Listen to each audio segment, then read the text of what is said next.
Welcome to another video, but this time it's going to be slightly different. This is going to be my first transfer tips video on this channel. Buy, hold and sell. I'm going to be selecting 15 players, so 5 players to buy, 5 players to hold and 5 to sell. So let's get straight into the video.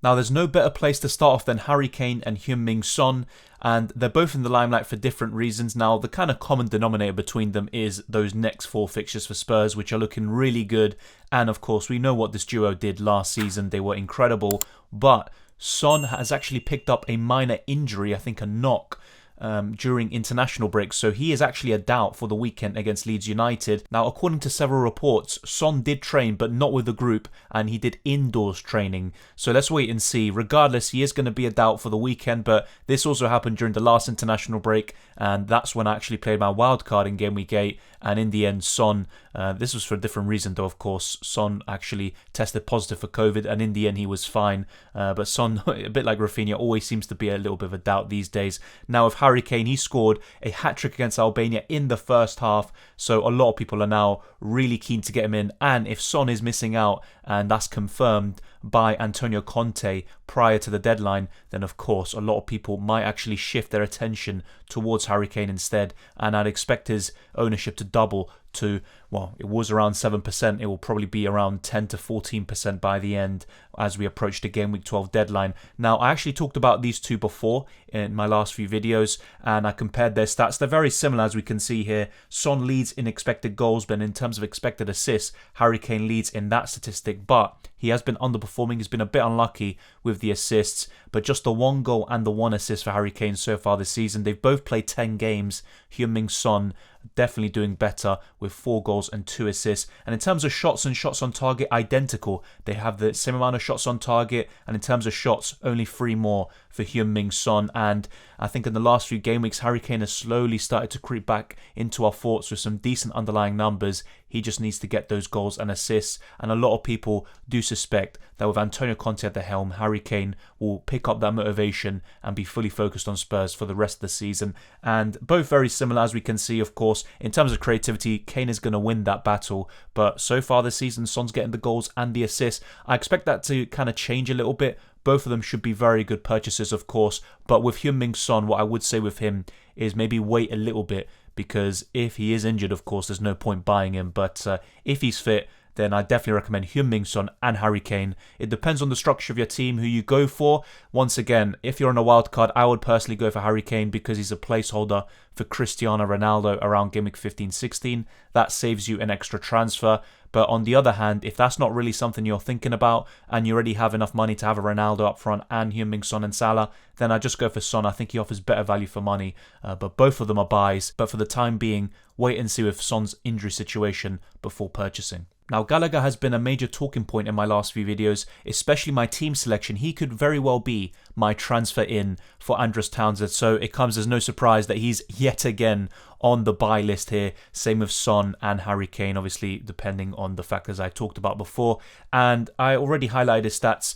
They're so impressive. 4 goals and 4 assists for a 5.8 million midfielder who started off at 5.5 million. The Chelsea loanee has also now been called up to England, and that's another development that happened since my last video. So of course Gallagher is getting the praise he deserves. He's had a fantastic season. His stats are pretty decent. He is slightly overperforming, especially in terms of the assists, but that's always going to happen. You're either going to severely underperform or overperform those assists unless you're just a consistent creator like a Bruno Fernandes or Kevin De Bruyne. But 3 big chances created, 7 big chances for himself. He's always getting into those pockets and into those very good positions. So Gallagher's an exceptional purchase, and he's not just one for the next 5 game weeks or even for the next game against Burnley. He is a long-term purchase, and he should stay in that Crystal Palace team. And if Milivojevic continues to be on the bench, that just makes Gallagher even more of an appealing asset. In the 2 games that Milivojevic missed out recently, Gallagher 2 double-digit returns in a row, including a masterclass performance against Manchester City at the Etihad. So Gallagher for me is a no-brainer,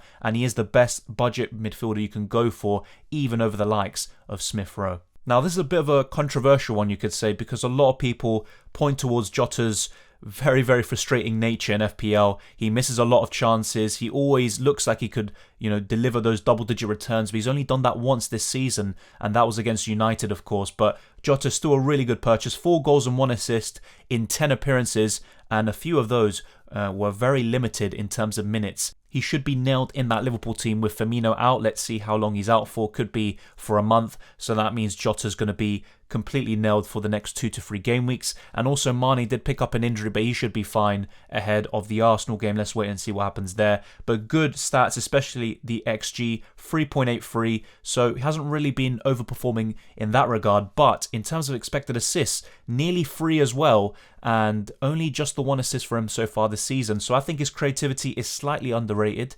And 7 big chances, just like with Conor Gallagher. 4 big chances created and 16 key passes. So very impressive from Diogo Jota. Some good fixtures coming up. Even Arsenal's a good fixture in my opinion. And Jota has actually got a really good record against the Gunners. For Liverpool, he's actually got 3 goals in 2 games. And he scored his first ever goal for the Reds against Arsenal in a bit of controversial fashion, you could say. But even the fixtures afterwards, like Everton and Wolves, which are kind of rated pretty poorly in terms of the FDR, both for Fantasy Football Hub and for the official Premier League website. Still, I think Jota and Liverpool could do very well against those opposition, and their defences aren't particularly the greatest, if we're being honest, especially Everton. But Diogo Jota, very good purchase. I know he's a very frustrating figure, but if you are looking for a replacement for a Mason Mount, a Havertz, or just someone around that price who can do very well, other than Foden, it has to be Diogo Jota for me. Now, another buy this week is Callum Wilson. It's not going to be very often that Newcastle players are going to feature in the buy section of these videos, but Callum Wilson, very impressive. I've been talking about him in my best wildcard team video as well, if you want, check that out. Good stats, not the greatest. His XG, his expected assists, pretty decent, but he's only played 7 games. Let's take that into account. And he's got 4 goals. And of course, he's a very important player for Newcastle. With Eddie Howe now at the helm, Newcastle should create more chances and just score more goals in general. And Callum Wilson did very well in the 2018-19 season under Eddie Howe. And I think that obviously he was doing well regardless, even with Steve Bruce and a pretty poor offensive Newcastle team. But I think they're only going to get even better. They're still pretty much a relegation battling team, but Newcastle can improve, and Callum Wilson is their talisman. So he's definitely worth it for the next 4 game weeks. Then after that, fair enough, that's when you probably want to get rid of him. Maybe after the Leicester game, for example. The fixtures are looking very bleak around game week 16-17. But for the time being, if you want someone for the next 4 game weeks, facing Norwich and Burnley at home, back-to-back, even Arsenal is a decent fixture, and Brentford at home, I think Callum Wilson could be a very good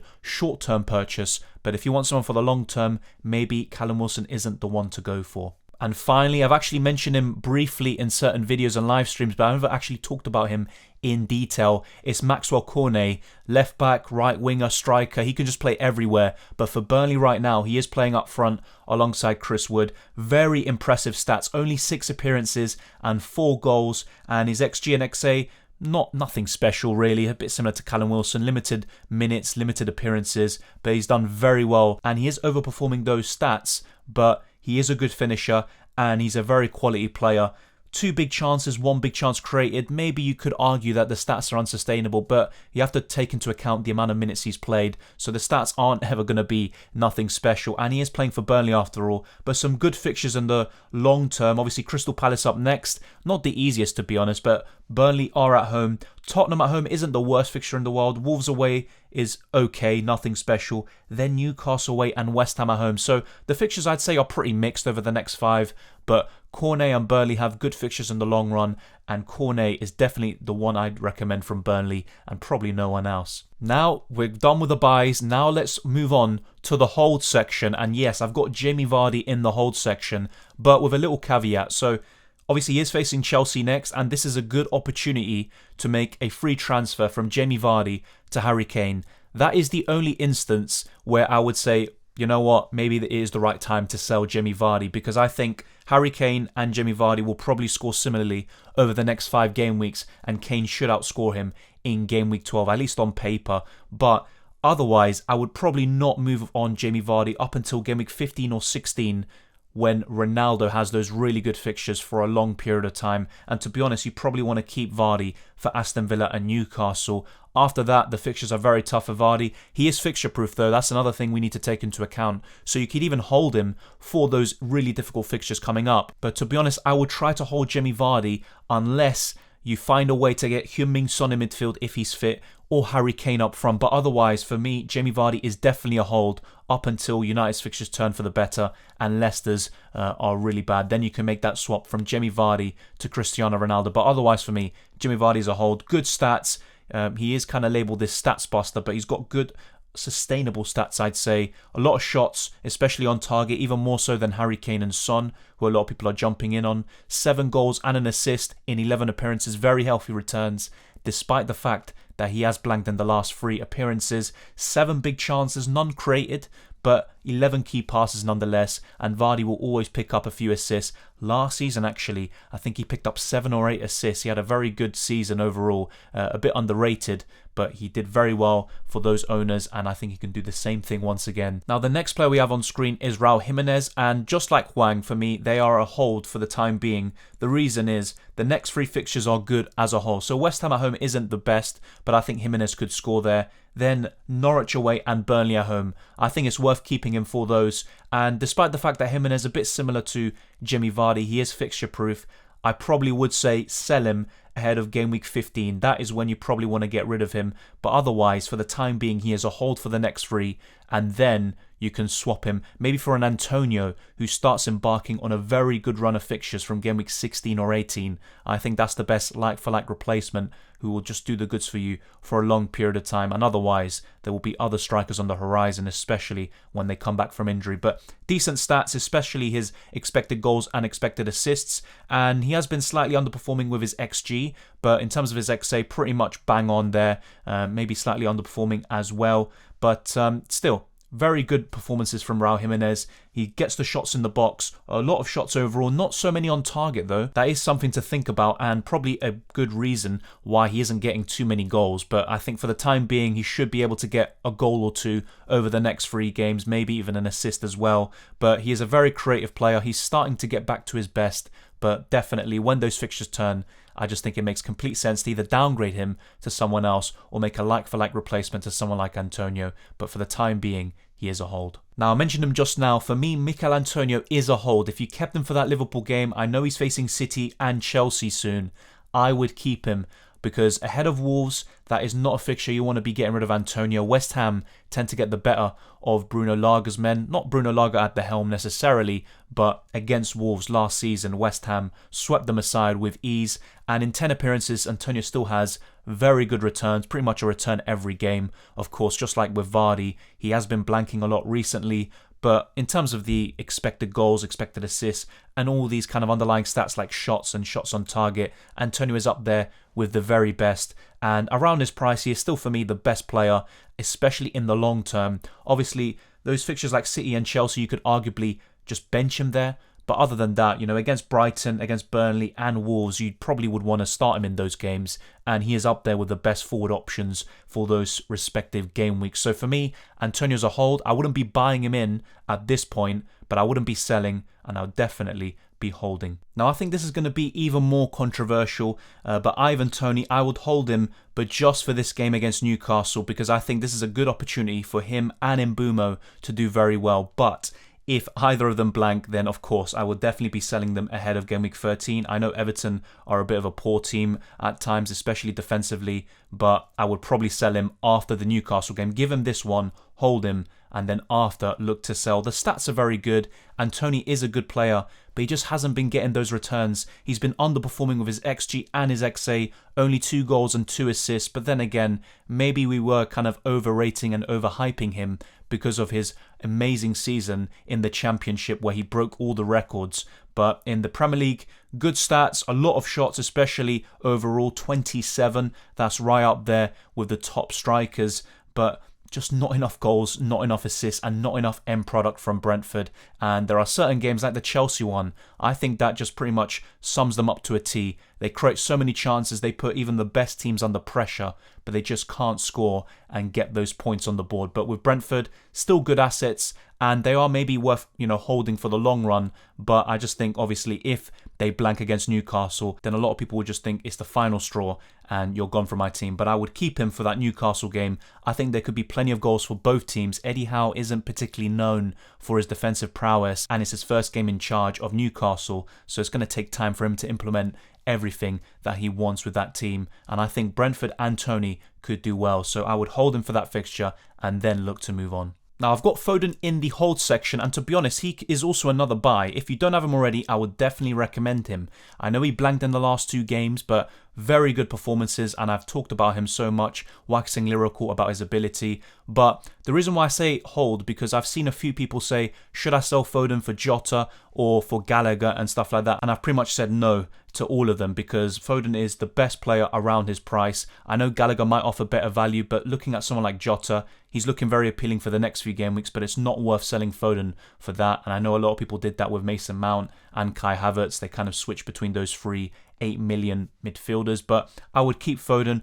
Good underlying stats, but the eye test is what really separates him from the rest, and he could haul in any single game. He's fixture proof and very good long-term fixtures for Manchester City. Foden looks like an integral part to that Pep Guardiola side, and I think he's just going to get better and better. So I would keep Phil Foden, and if you don't have him already, buy him. There's no doubt about it. Now we're looking to the sell section, and I think it's just very clear at this point, if you have Azpilicueta, I would move him on probably to a Chelsea fullback, and if you don't have any City cover already, then get in on a Diaz or a Cancelo in particular. But if you have Azpilicueta, he hasn't been starting in the last few games, and he's mainly starting in the Champions League instead and the Cups. Obviously, when he does start, Azpilicueta is a good asset. Got 2 assists against Southampton way back ago. It just seems like a long time ago now. And decent underlying stats, especially in terms of expected assists. But he's just a sell. He's not going to be playing. I know he's the club captain. The fact of the matter is, Reece James is an integral part to how Chelsea attack, and it's just very difficult to see a way in